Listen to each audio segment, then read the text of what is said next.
What's going on, everybody? Welcome back to another episode of Crossroads Rebuild. My name is Steven, and I thank you for joining me for today's episode. Today, we are getting back to work on the 328 xDrive manual that we started rebuilding in the last episode. Well, yeah, we started tearing it down in the last episode and getting it all prepped and ready to go, and we made some excellent progress. We ended the last episode where I showed you that we had welded in the replacement quarter cut from the donor car into our car, and later that evening, Jack actually got back to work on it while I wasn't there, and he sent me a little bit of video that I'll go ahead and show you right now, but he went ahead and got that whole area cleaned up and prepped. He went ahead and not only sanded it down a little bit better, but then leaded it. So basically filled in the gaps in the welding with actual metal. And then of course put body filler on top of that and made it look nice and smooth, as you can see in these little clips that he sent me. After that, he went ahead and sprayed a little bit of primer on that area, as well as repaired and primed the damaged front door. It just had that little bit of a ding on it. So I went ahead yesterday and went over there for a couple of hours. I didn't record any audio, but you can see in these next couple of clips that I've gone ahead and gotten some more work done on the car. First of all, got the donor door hung on the car because obviously we have to have that in place to be able to get everything lined up properly, make sure that the body work is exactly perfect before we go ahead and paint it. Then after that door was on there, I got the front door tore down because I had to get the handle off of it so it can be painted and repaired, as well as of course that door has to be painted as well, and then started working on sanding the areas that had been primed. After I left last night, Jack needed to go ahead and throw a little bit more primer on it, just fix a couple little small things. So today I'm headed back to the shop, gonna take the donor bumper, which I have laying here over my shoulder. I don't know if you could even see that, but I've got a replacement bumper for the car. So we're gonna go ahead and get to work getting the car final prep for paint. Don't know if we'll actually get to paint today, but I'll make sure that the painting part of the car is actually part of this episode. So I'm gonna head over to Jack's shop now, pick up where we left off, and finish getting the car all ready for paint. A lot of sanding to do, and we'll carry on from there. Let's get going. All right, and this is where we've left off with the car. As you can see, like I said, Jack came back in and he put just a little bit more primer on it, and obviously he also put a guide coat on it, so it is ready to be resanded, as is this little area over here. So it's all ready to go. It needs to be resanded, and then once this primed area has been resanded, it is time to then get the body, the door panels and all of that sanded down and ready for paint as well. So you see where we're at, and well, let's go ahead and keep going.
Alrighty guys, wanted to check in with you. We've made a lot of progress today.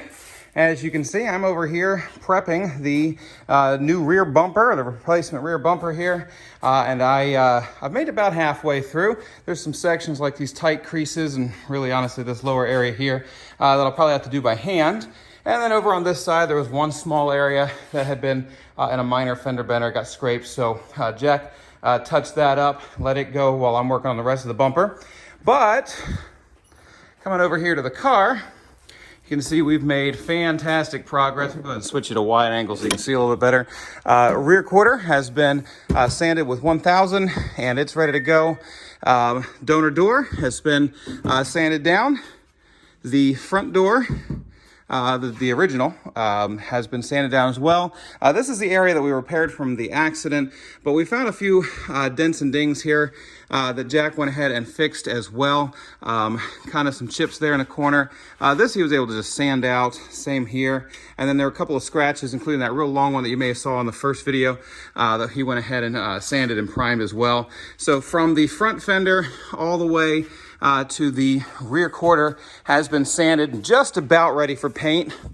Here inside the door frame, also have this sanded down. I'm not real worried about in here because that gets a weather strip on it. But everything else is ready to go. We'll throw a little etching primer on there before actual paint is thrown down. Anyway, I am just about out of time for my evening, so I'm going to go ahead and work a little bit more on this bumper, see if I can wrap it up for the evening, or before the evening is over, before I have to go. And then Jack said he'll go ahead and probably throw some paint on it tonight, and we'll pick up tomorrow on getting the rest of the car final prep for paint and actually getting it painted. So stay tuned. We'll be right back in just a moment.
All right, and the BMW is back home and she's looking good. Look at this fresh paint.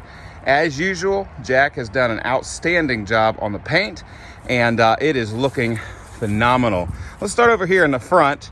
We ended up painting a lot more of this car than I originally planned. Obviously, there was no accident damage up here, but as you can see, that hood is mighty shiny, especially when you compare it to the bumper. We'll talk about that in a second. But we painted the hood, front right fender, both right doors, the rear quarter, of course, along the roof line, and then this rear bumper as well. So the door and the rear bumper have been replaced. And then, of course, on the inside, we also replaced all of this, and it has been painted. It's a little dirty from doing the polishing on the exterior paint. That'll clean up just fine, not worried about that. So, a couple things to talk about here on the outside. First of all, why did we paint all of this up here? It wasn't just a blend, we actually painted it. And the reason was this car had, bless its heart, it lived a hard life. This hood was just covered in rock chips. Also had a couple of little places. Wow, that's a really cool pattern where the shape of that hood reflects the branches of the tree above. Anyway, sorry, side note, I squirreled on you. Anyway, reason we painted that was it was just covered in rock chips. Also had a couple of bad places in the clear coat where it was starting to fade and peel. But primarily it had just been super beat up by rock chips. I don't know if someone just had a habit of following too close behind people, maybe behind a dump truck or something. But it was in really rough shape because of that.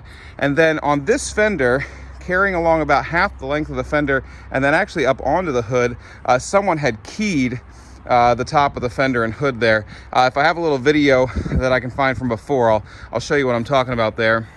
So there were also a couple other little blemishes here on the fender, but it was just easier between fixing those rock chips and fixing that bad keyed area and a few other little blemishes, just go ahead and repaint all of that. There was also a really massive, I don't know what hit it, a rock or something, but something that hit it there on the A-pillar, so we went ahead and filled that before, since we're going to have to paint that anyway.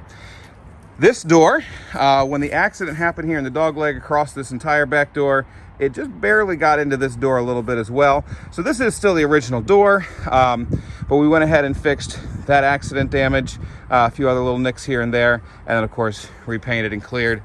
Dog leg got replaced, but then of course painted the whole rear quarter for blending purposes, and then back here onto the bumper.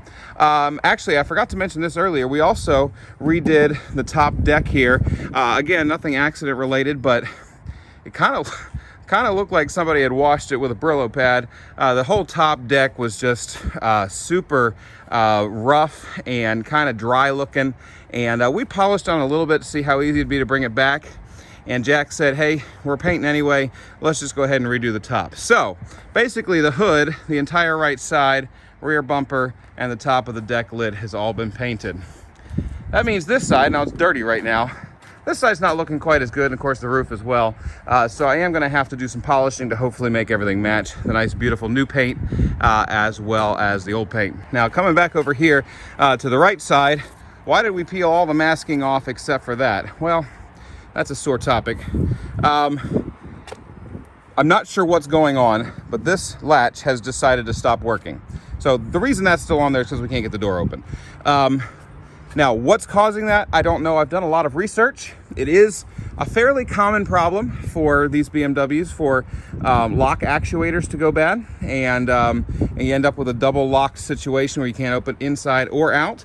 And I've done a lot of research, watching some videos on how people solve that. One nice thing is there's already no door panel in there, so I've got easy access to the inside. Well, easy access if you count me reaching across there. But one way or the other, all the tricks that I'm seeing online, I still have not managed to make this thing pop. And I've probably spent, I don't know, half an hour or more working on this so far.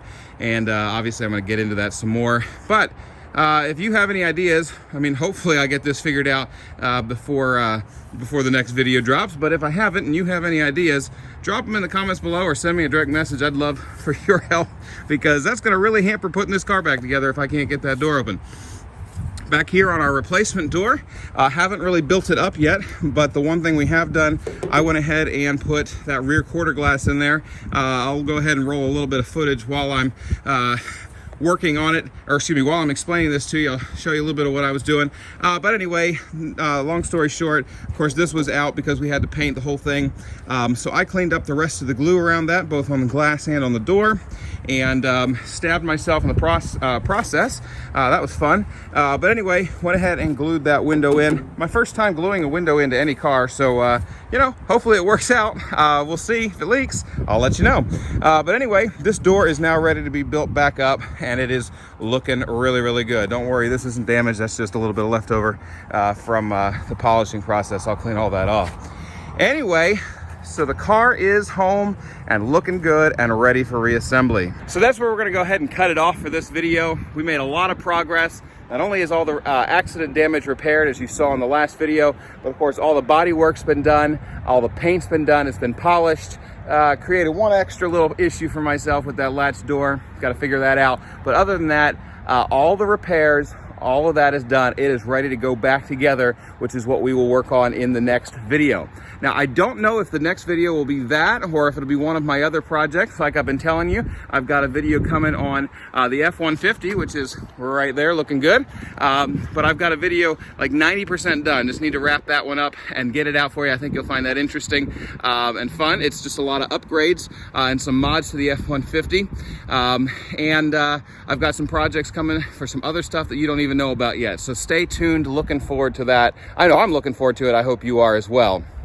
Anyway, all that being said, I've rambled on long enough. Thank you so much for watching. I hope you've enjoyed seeing the process. That we've made really good, fast work on this car. I'm excited about that because I need to get this car on the road before the bad winter weather happens. Anyway, thanks so much for watching. If you're not already subscribed, I appreciate you watching, but why don't you go ahead and drop a subscribe, click that subscribe button, and then click the bell so you can be notified each time I upload a new video. You know, my YouTube stats show that a lot of my viewers aren't actually subscribed. It's pretty high percentage. So do me a favor, it'll really help me out if you go ahead and subscribe. And of course, I'd love for you to click the bell so you can be notified each time I upload that new video. And then you can also find me on social media as well, where I'll post pictures and occasionally videos of things I'm working on. Guys, thank you so much for watching. We'll see you in the next episode.